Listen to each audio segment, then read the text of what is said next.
এই দেখুন আমি গাছগুলো কি সুন্দর লাগালাম দেখুন। দাঁড়ান, এই গাছগুলো মারা গেছে, সরিয়ে দিই। এই দেখুন, দেখেছেন? এই দেখুন আমি সব টবে ইয়ে করলাম, ঠিক আছে?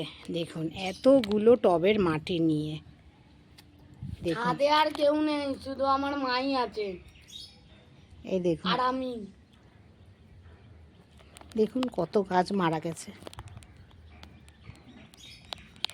দেখুন, একটা, দুটো, তিনটে, চারটে, এই একটা, আরও কত গাছ মারা গেছে। এই এই মাটিগুলো এবার গুঁড়ো করব, গুঁড়ো করে ওই যে আম গাছ, আর ওইটা হচ্ছে আপনার কী গাছ যেন, জামরুল গাছ, যেটা শুয়ে পড়ে আছে, ওই দুটো গাছ এইবার এই মাটিটায় লাগাবো, ঠিক আছে? কিন্তু দেখুন ওইটা এই রকম ছোট ছোট টবে লাগালে হবে না, ওইটা এই দেখুন কত বড় টব, এই টবে লাগাবো। যেরকম দেখুন বড় গাছ, ওই জন্যই দেখুন লেবু, এই যে বড় টব, ওই জন্য এই দুটো গাছ তো বনসাই টাইপের, তাই এই বড় টবে লাগাবো। এই দেখুন এইটা তো নতুন টব, তো জলে করার জন্য এই পেছনের এগুলো ফুটো করে দিতে হয়, কারণ নাহলে তো গাছ পচে যাবে।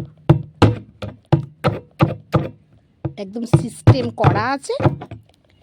এই দেখুন ফুটো হয়ে গেল, এই দেখুন এখানে ফুটো নেই।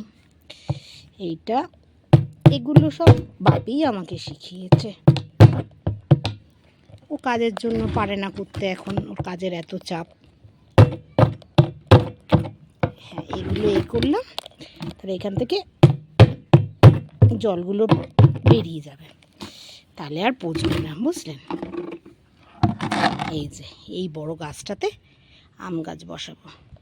দেখুন ছাদে কেউ নেই, আমি একা এই রোদে বসে বসে আমি গাছ লাগাচ্ছি। দেখুন পুরো ছাদে আমি একাই, এরও একটু হেল্প করে না। দেখুন কেউ নেই ছাদে।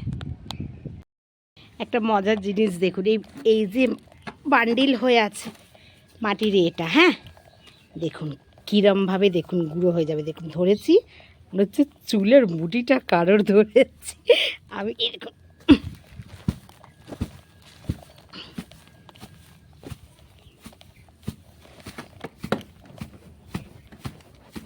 এই দেখুন, এই দেখুন পুরো মাটিগুলো একদম, বুঝলেন? এই যে